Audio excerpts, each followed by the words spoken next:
istiqomah beribadah pada saat ujian berat sama seperti orang berhijrah bersamaan, kata Rasulullah. Jadi kalau membangun surau di nagari kampung awak, tidak ada perjuangan berat. Tanahnya tanah nenek mama, tanahnya bisa kita beli. Tapi begitu berdiri surau di Sydney, maka disitulah al-jaza' ala qadril amal. Balasan sesuai dengan kadar amal. Malah yudraku kullu, la yudraku kullu. Kalau tidak bisa dibuat sadonyo, jangan ditinggal sadonyo.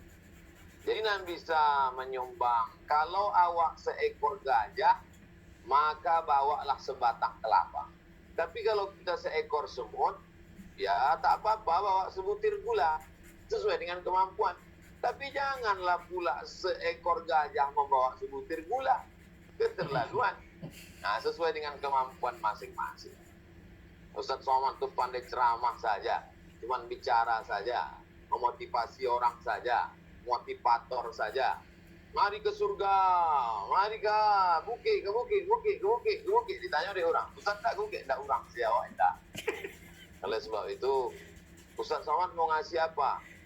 Maka sesuai lah dari filosofi tadi, saya ini tidak gajah, saya ini hanya semut, jadi bisa ngasih sebutir gula. Jadi saya insya Allah mengasih $1.000 Amerika. Allah.